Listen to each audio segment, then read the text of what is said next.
Hello there, ladies and gentlemen. Welcome to the Rock and Roll podcast. Check out this record at episode 101. We are voluntarily getting into contentious, debatable, disputable, and arguable topics that we're ready to give our genuine thoughts on. My name is Frank, and with me is my good friend who always has something to say, Mark. Hey. You can find us on Spotify, Apple Podcasts, Amazon Music Podcasts, and you can see these amazing looking mugs on YouTube. But when you ask, great question. New episodes drop each and every, we'll call it Friday-ish. Yeah, why not, right? And if you're hearing us for the first time, you're probably not annoyed with one of our past reviews until this give one, it time. right? Yeah, give it time. Yeah. We're reviewing records track by track. We have lots of musical discussions. Spotlight episodes might even include some mysteries. We've only scratched the surface. And Mark, as I always say, we are just getting warmed up. Right, big. Okay, so you definitely want to check out our verse series where Frank and I will duke it out on behalf of two bands or albums in the name of what we like to call total stereo domination. That was really good. That was really good. Thank you. I surprised myself with it. And while you're checking out that, be sure just to check out our Instagram and our Facebook group. Hopefully these episodes will leave you wanting more of our musical goodness. And Mark. Yeah. And if you have a record you want us to check out, drop a comment wherever you find us while you're at it. Like, subscribe, rate, review. Here we go, guys. This is it. So I say this, Mark, Led Zeppelin. Ooh. Led Zeppelin. In my world, they were just hanging out in the ether for me. I'm very familiar with the songs that everybody knows. I understand the legacy, the talent, the voice, the guitarist, the bass player, the drummer, got all that, right? I know people's obsession with them. However, as a young guitarist that I was way back when, I never sought them out to try to learn the material. I never dove into their catalog, never had this almost addicting desire that people have with this band. Why, you may ask, Mark? Great question. Huey Lewis and the News. There you go. Well, let's hopefully we can get some clarity on this as we go along. And for some reason, Mark, my frontal and temporal lobes never were satisfied fully by any of their music. So before we get it into why I wanted to embark on this, Mark. Okay. Before we get into that, I want your thoughts and your history with Zeppelin, if you may.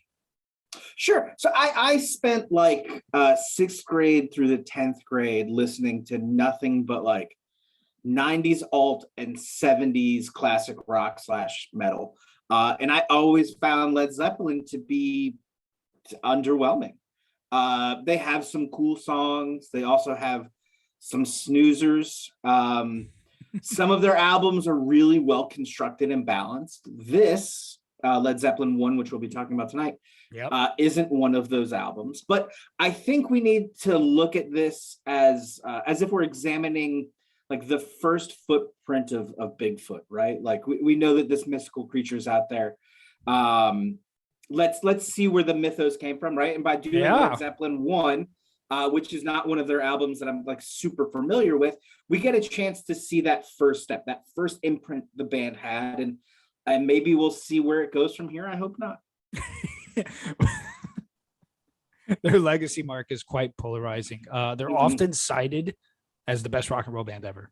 And many have regarded them as honest, brilliant, innovative, bridging the East and the West musically, the precursors to hard rock, blues rock, heavy metal. I'm sure I missed a few there.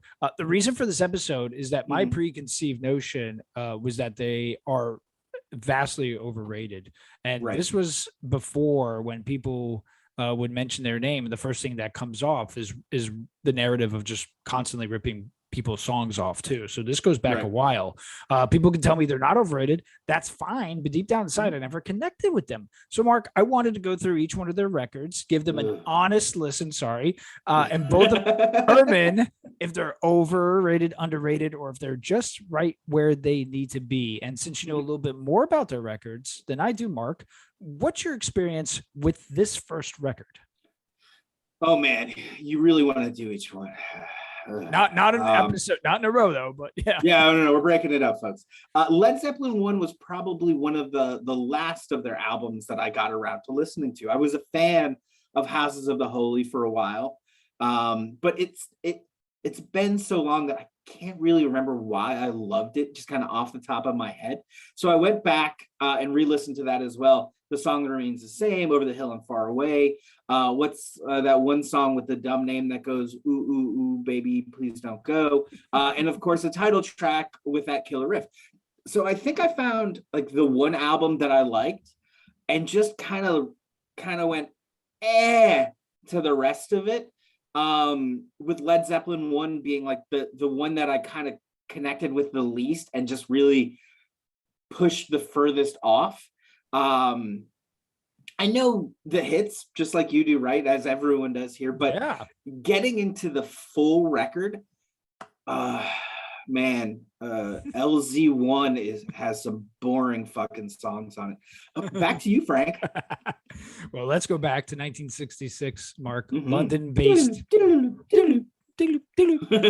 London-based session guitarist Jimmy Page joined a Mhm. blues-influenced band called the Yardbirds. Mhm. Page was actually slated to play bass, and he switched to lead guitar, where him and Jeff Beck actually would share the title of dual lead guitar. Before I continue, Ooh. Mark, your thoughts on the Yardbirds? In the hall of bands I should have listened to by now, but haven't, sit all of the Yardbird records. I know people love them, and they've spawned a ton of guitar heroes, but I've never felt the need to listen to any of their music. Same here, pretty much. Yeah, I mean, sure. Yeah, sure. So back to Page, he wanted to form his own supergroup with him Of course he and did. Beck on guitars, Keith Moon on drums, and John Entwistle on bass.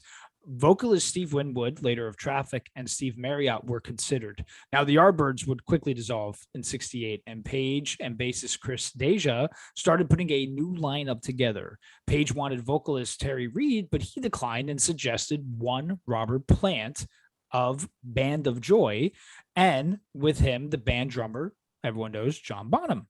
Now, Deja would drop out of being the bass player, and in comes John Paul Jones, rounding up the lineup. October of 68 sees them play a show billed as the New Yardbirds. Later that month is their first show at Led Zeppelin. I mean, could you have less original ideas already? It's already starting, right? Is that what you're saying? Yes, I mean, come on, like the New Yardbirds. Wow, way to just literally say, oh no, this is my version of that, and not do anything new or unique. Just wait till we get to the songs, Mark. I'm boiling already. Well, the name origin of the band actually comes from Keith Moon, who said to Page when he wanted to create this new supergroup that they would go down like a lead balloon. Page kept that in mind and added Zeppelin, as it's the largest of them all. Before we get into the details of the first record, Mark, I wanted to talk about Page's influence. They include Scotty Moore, James Burton, B.B. King, Buddy Guy, Elmore James, Robert Johnson. We're here in 69. Not quite Sabbath, almost there, but Zeppelin comes in with this hard rock blues as well. Real question here, and Sabbath bias aside, who gets the credit? Great question. Led Zeppelin is a structurally great blues rock band, right? They can perform blues rock as well as anybody. You want to call them hard rock, I'll let that go. But Black Sabbath are the godfathers of heavy metal. Led Zeppelin was simply fusing the blues with psychedelic rock music of the 60s. If anything, I think Led Zeppelin's stealing more from the Beatles than anyone else. But in conjunction with a bunch of other people, but credit for creating an entire genre, Black motherfucking Sabbath. There you go. So this record, Led Zeppelin, or Led Zeppelin 1, released January 12th of 1969, recorded after the band's formation, and it's a mix of original material, and we'll get to this, and remakes, arrangements of blues and folk songs. The album was produced by Page, and in my research, Page was consistently regarded as the band's leader. Your thoughts on bands making a point to accent this, Mark, on a much insignificant scale. You see like crap bands like Fall Out Boy, where they have to persist to anyone that Pete Wentz, the bass player, is the lead singer. To me, it's a band, right? Everyone plays a role. Mark, do you have any thoughts on that? You know, now that I realize he wanted half of the Who to be in his super group, I really just like, of course he needed to be the leader. He's such a like a manipulator. You know, I think given the level of talent here, though, like individually amongst the band, I think it makes sense that have one person that takes the lead and determines the band's focus and direction.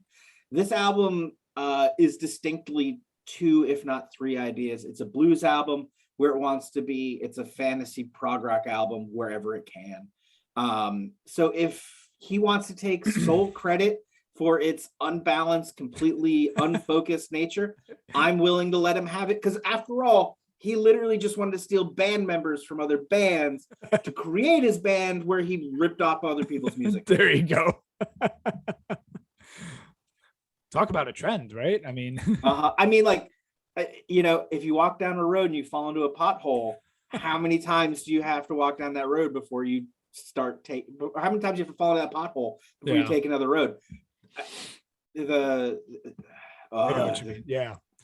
So back to this album, we get Jimmy Page, Robert Plant, John Paul Jones, John Bonham. That's the lineup. It's a self-titled, which is a theme they build upon as we have this iconic cover showing the Hindenburg disaster. If we're going to get into every facet of the album, that should include the cover as well. The image was treated by graphic designer George Hardy. He rendered the black and white photo using ink and using a radiograph technical pen. And a mezzotint technique. I'm a fan of anything kind of rendered black and white. So I'm okay with this cover. In the context of the band and listening to this for the first time, it definitely presents imagery that can be constructed by the listener. Now, you know, if relative to the band's namesake, Eva von Zeppelin threatened actually legal action over it. Of course, if you're not a fan of it, then the Hindenburg disaster could be a foreshadowing for the actual album that you're about to get into. But all that aside, Mark, are you digging the cover? You know, I didn't like it until you explained all those graphic design things to me. No, I mean, the cover is cool to me. I think it totally misrepresents the album in terms of what they wanted it to be compared to what I think it is. But, you know, again, that's going to be me. I get that Page was trying to show off how little being picked on mattered to him, apparently. But I mean, I don't know what I mean. Like, this dude's ego is clearly so fucking fragile. Like, it's massive. Yeah. This album right away displays the band's rock and blues fusion and quickly became successful in both the US and the UK. Now, Page didn't want to release singles, so only Good Times, Bad Time, and Communication Breakdown on his flip side were released. The band at the time of recording did not even have a record deal, so it was self-funding, allowing them to record without record company interference. Now, for those guitar nerds like myself out there, Page played a psychedelic painted Fender Telecaster, which was a gift from him and from Jeff Beck. For the acoustic tracks, he used a Gibson J200, and on one track, he used a Fender, actually 10-string pedal steel guitar. So as far as we know, he at least stole one guitar. I'm just kidding. Right. It was a gift from Jeff Beck, not a... Right, okay, gift.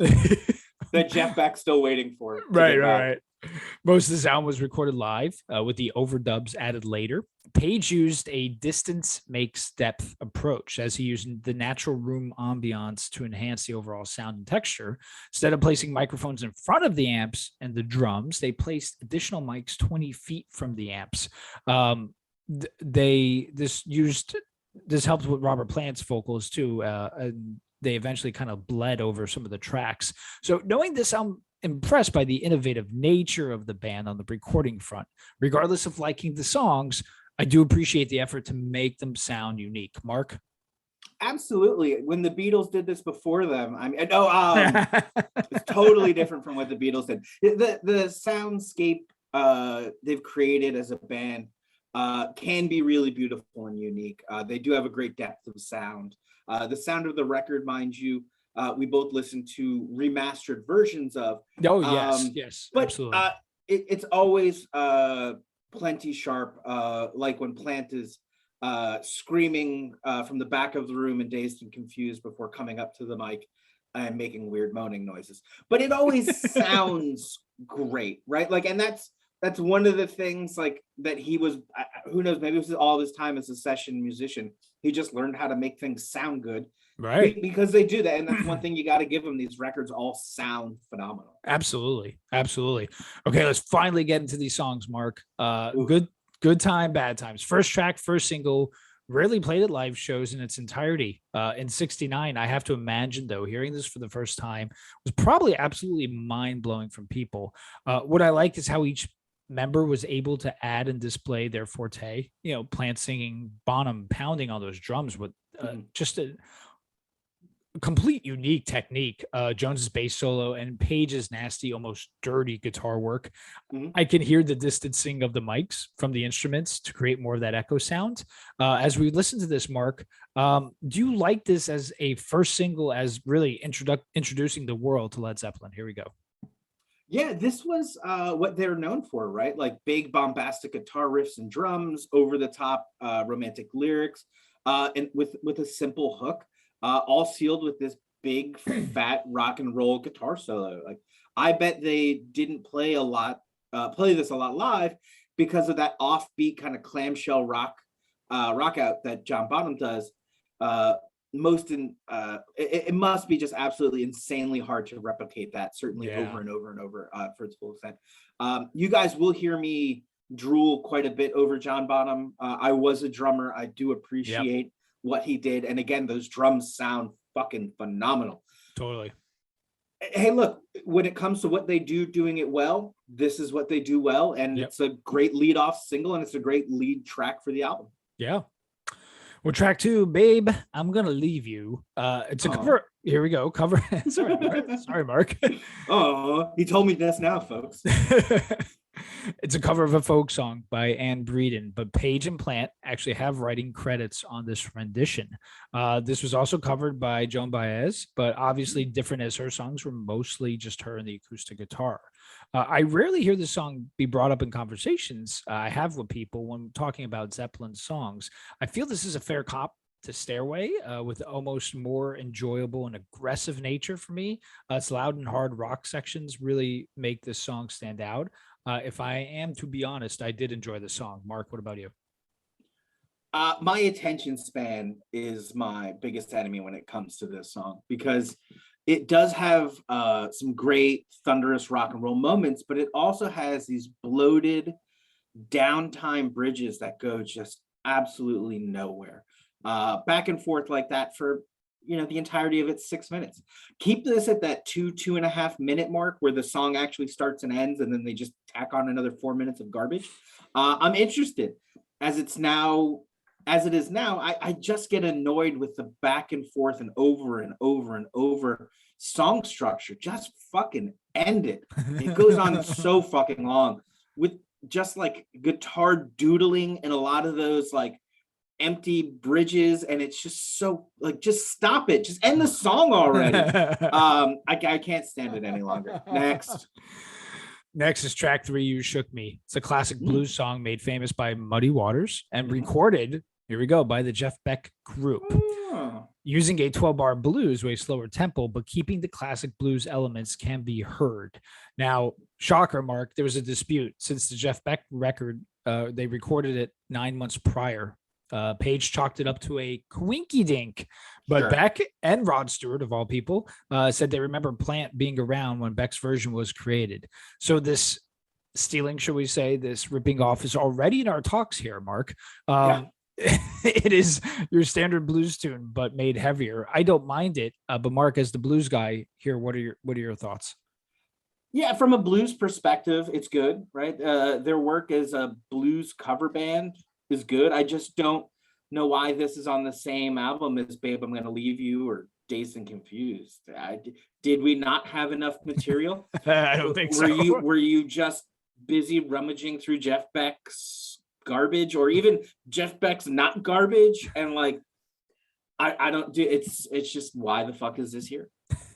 Track 4, Dazed and Confused. Uh-huh. You can't hear those words and not think about the movie, right? I mean, that's just All right, all right, all right. all right, all right.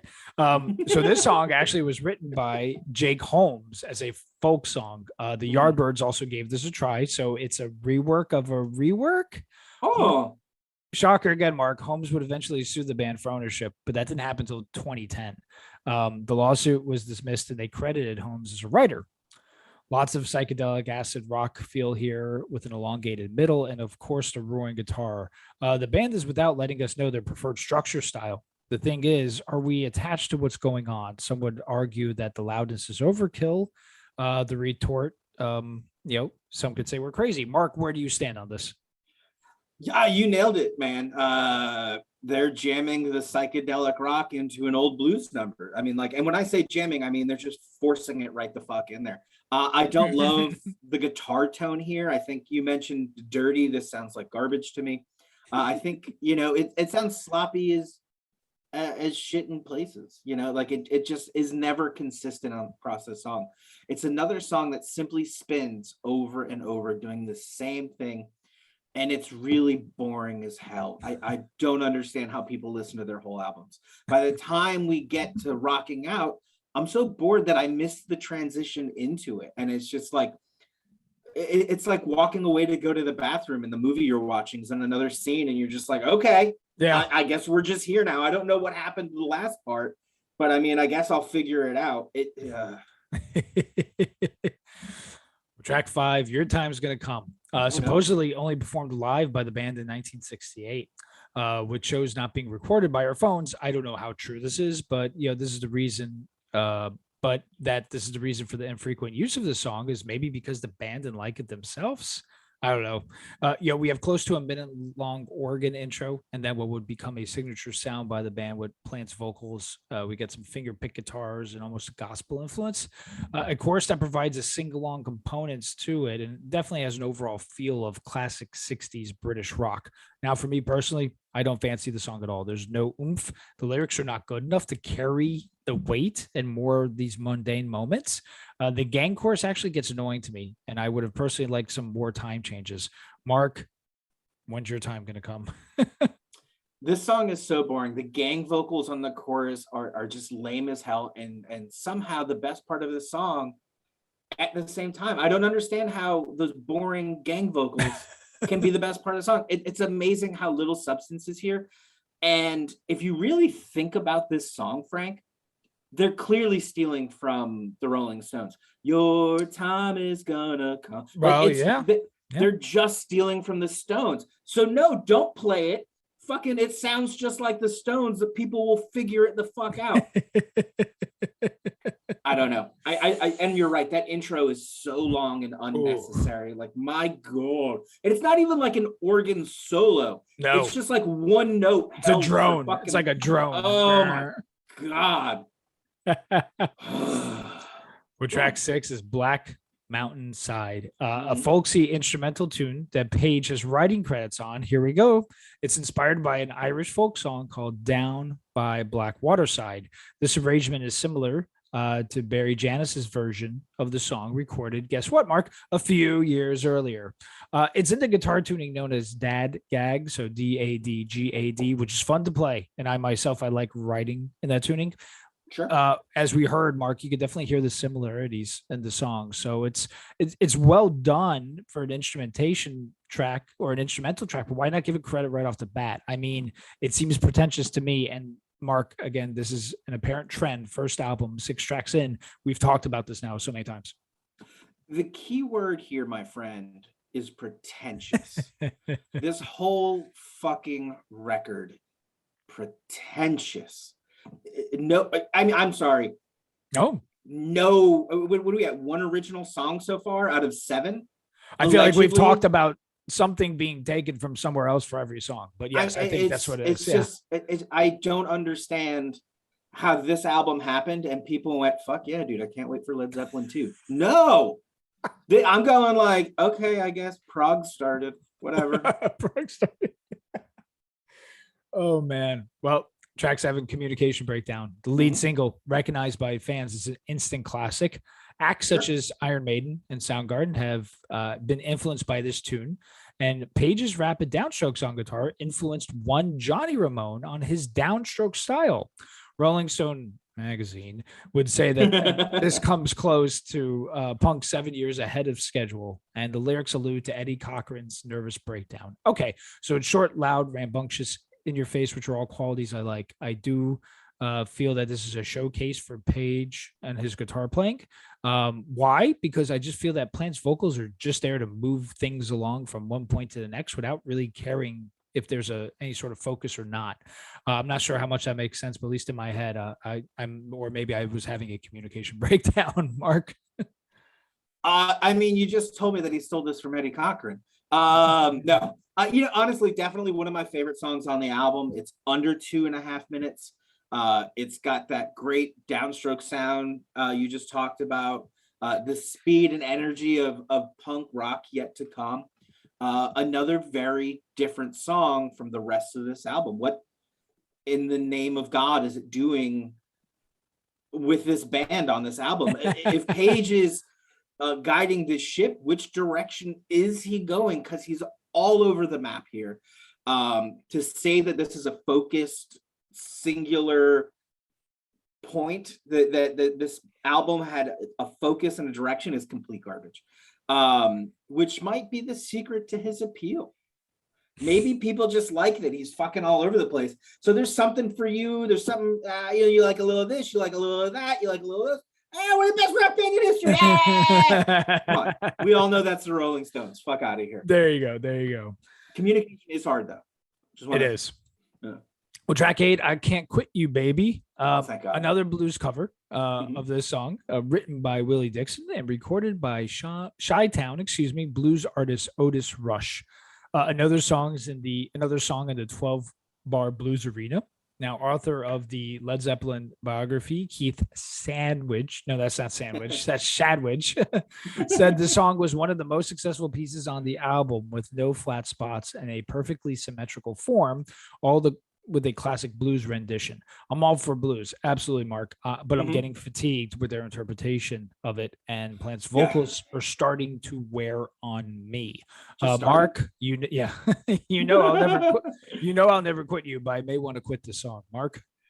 Yeah. Hey, look, I just want to say Led Zeppelin fatigue is real, right? Like, it's fucking real. This is a great blues track, and they do a great cover here. I'm not a fan of Plant singing, but I never was, and I don't mind it. It's just more of this, what you expect out of him.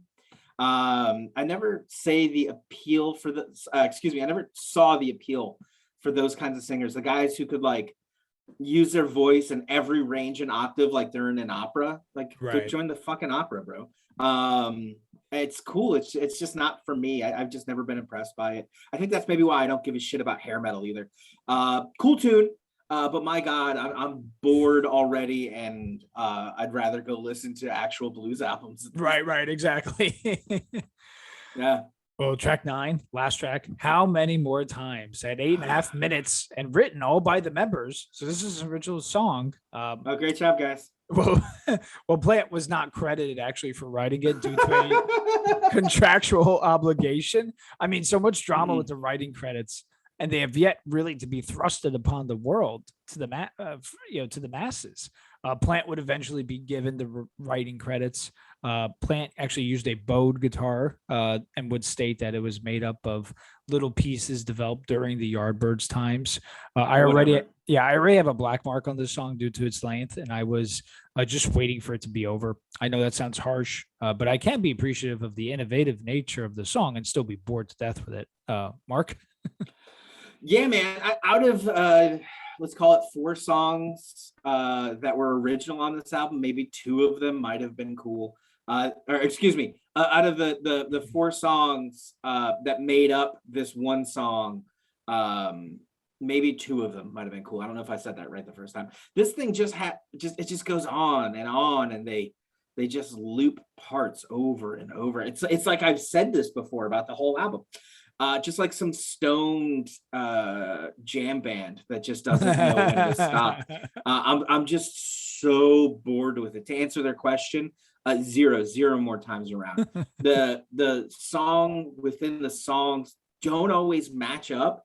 They just use like John Bonham's clicking a hi-hat to transition from part to part, and it just super slapped together, like they were jamming, and it was like, okay, I got this song, and then Bonham's still doing the hi-hat. Yeah, and they were like, oh, and I got this song. Right. Okay, let's play that first song again. Okay, all right, some more hi-hat. This is song number 3. Okay. Yeah.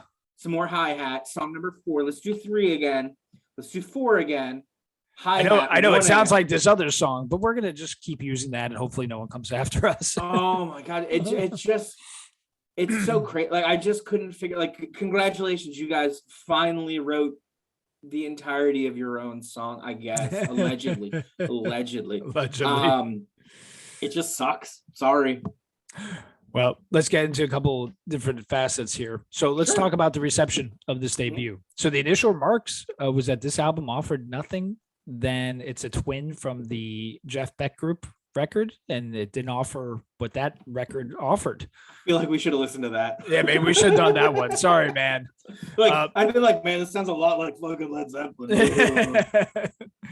Page's producing and writing skills were actually criticized heavily, but this was mostly in the US. However, in Britain, it was more of a promising statement, saying that they didn't rely on obvious blues riffs, and it was a turning point in rock music. Although some lukewarm narratives, the band's live performances were spreading via word of mouth and in North American shows, and that really helped accelerate the album's success. And I mean, this album went gold, So, Mark, your thoughts? I'm sure at the time this was seen as groundbreaking, right? I mean, like, hey, we figured out what distortion is. I think if we're being honest, they put on a better live show than they recorded an album here, at least here early on in the beginning of their career. I think the foundation of what they were doing had been laid out for the Yardbirds and the blues guys and the rock and rollers ahead of them. And then you add in a little bit of classical and some fantasy there. They managed to create a unique sound, right? Theatrical for sure, bluesy, sure. But it feels like they rushed this recording with all of these covers and all of these parts that just didn't end. They just kept looping, like, right, as though nobody had finished writing the songs. I don't know, for very long stretches. I get what people like about the band and remotely what it is they like about the album. Man, it's just not for me, despite the excellence of all its makers, right? And its parts. It just doesn't work as a whole for me. Too many scattered ideas, way too much jamming out, and just way too much stealing other people's fucking music. There you go. Yeah, so the legacy, let's talk about the legacy. So over time, Led Zeppelin's heavy style gets compared to Hendrix, Cream, MC5, and the Stooges. It's revered as a significant turning point in rock music and heavy metal. Martin Popoff argued that while the album may not have been the first heavy metal record, it did feature perhaps the first heavy metal song in Communication Breakdown. Now, although arguments can be made, this is not the first heavy metal song, with proto-metal tunes like Purple Haze and Helter Skelter being released in 67 and 68, respectively. Mark, do you think the legacy is accurate for this record? I think they get recognized for the collective of their work most of the time. And if you look directly at a piece of it, like we did this album, you can see there are more to these albums than just the hits. Some of it's good, and most of it is overindulgent and unnecessary. There's no arguing that it's a big deal of a record, because right, I agree. A picture of many things to come. But as a whole, I don't think this album is all it's cracked up to be. And I bet Jeff Beck's still pretty pissed that they stole all of his original content for it. That's right. Well, so here we go. This is the moment everyone's waiting for, Mark. I wanted to break down this assessment down by musicianship, song choices and quality, and then what we think about it. So let's alternate if sounds good with you. And we'll start with absolutely Musicianship. So it's 1969. I know I keep saying that, but there's context to this record, and I think that's important. Drugs. A new sound was created for sure. I appreciate very much the innovative nature in each of the members. John Paul Jones holds down the fort, which is stellar bass playing. Bonham is an absolute maniac on the drums, and his erratic style really creates the disruption in these songs in a good way. Plant obviously is the focal point with really an overpowering style of play, although sloppy at times, certainly better than anything I could have ever done. And although songs just aren't guitar solos at the end of the day, I've never liked Plant's vocals. The high pitched tones, they're like a cat in heat to me, and I get bored with all of this, the screechingness and stuff like that. And there's nothing special in the lyrics that make it stand out to me. That's what I think on the overall musicianship. Mark, what's your thoughts? Yeah, I think you've described the band fairly, and I agree with you on the musicianship of the album. It's technically very good, and some of it is even fun to listen to. Like I said, I think the biggest problem here is the lack of songwriting. There's way too much interpreting an interpretation of somebody else's interpretation, and not enough actually creating something new. So when people are like, they created a whole genre. No, right. They borrowed a bunch of shit and it came out as something you hadn't heard before. But if you look back, you can clearly pick out everything they stole and realize that this is in no way a new or interesting thing. It's just the first time you heard it. Right. The key words here: reworks, reimagining, kind of how the movies are nowadays. Anyway. Yep. So song choices and song quality. It was a trend to stack an album with a lot of covers for someone's first record. I understand that the Beatles had a lot of covers on the first record. The second record, I think, maybe even had more. The Stones' first record was definitely covers. However, to be the reimagining, like I said, for one or two tracks is okay, but when you do it with 5 out of the 9 songs, it's a little too much. The credits and the assigning them to the proper individuals is something I'm sure we're going to see more of as these albums progress. I really like tracks like Good Times, Bad Time, and Baby I'm Gonna Leave You, but the 12-bar blues numbers were just songs that I wanted to be over because they were just too predictable. Again, this is the part where emphasis on Page and his solos took more importance than the overall song engagement for me. Mark, your thoughts on the song choices and the song quality? Yeah, quality, as I said, is never really an issue for Led Zeppelin, right? And when I say that, I mean sound quality.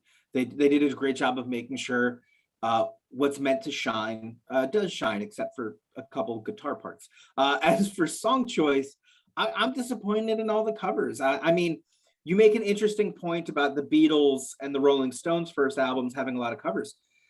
Those were in the 50s.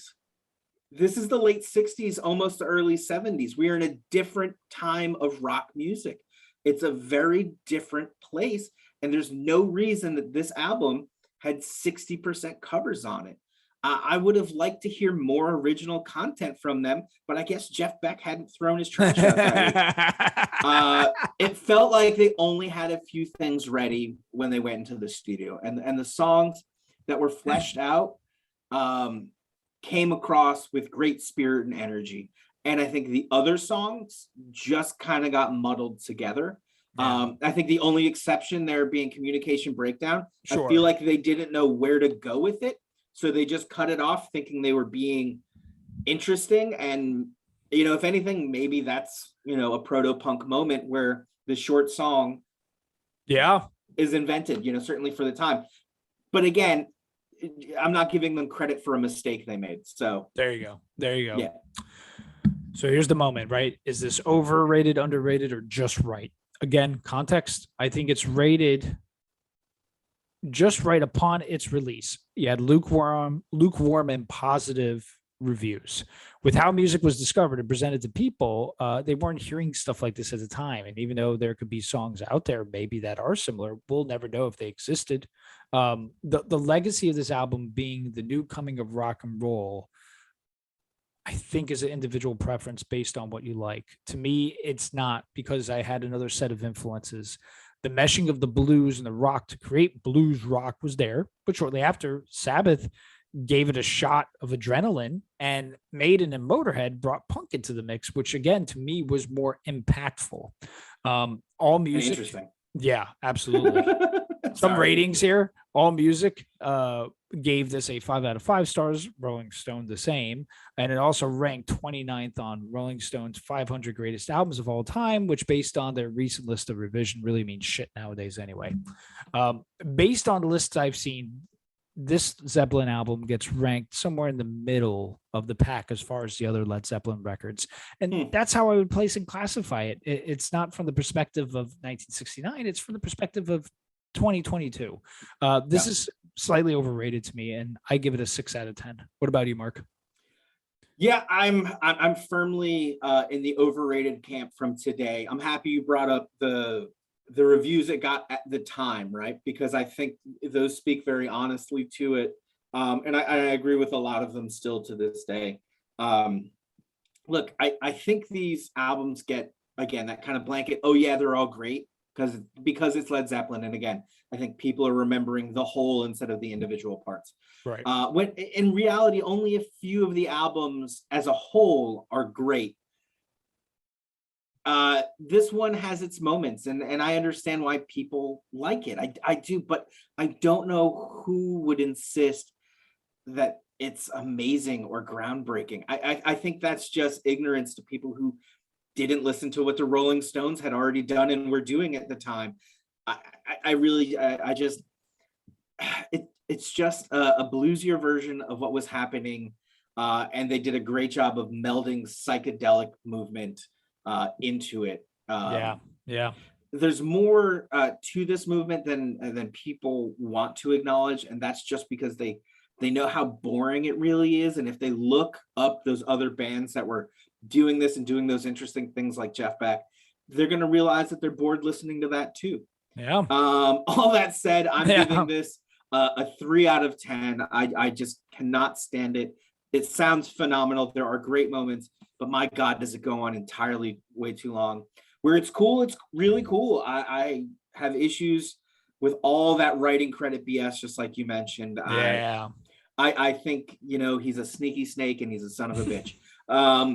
And wish they would have cut, the length of these songs down. I mean, maybe that's just me being a punk and preferring my songs be under 3 minutes, but less repetitive might mean less boring. I don't know. I don't know. Yeah. Mark, I have to say, this was fun though. This was fun kind of doing this. And I'm glad we were able to do this. And I promise it's not good. The next episode I pitched to you will not be Led Zeppelin 2. So awesome. There will be some time off before we get into it. So maybe we'll even have a little bit more even to say next time, which will be good because we'll be combating everybody once they hear once they hear all this. Once they've heard us fully shit on Led Zeppelin. Yeah, absolutely. I am happy we did it, right? Because again, this is a band that we both agree was a blind spot for us, right? Like, yes, we both know that they're important. Yes, we both know the hits, but how well did we know them? How into it have we gotten? And I think we proved the point I made, which is that if you really look at it, you see what these albums were for what they are. And Led Zeppelin 1's fucking boring. It is. Frank, after how exciting we both found this record to be, I thought, man, I could use something fun to listen to.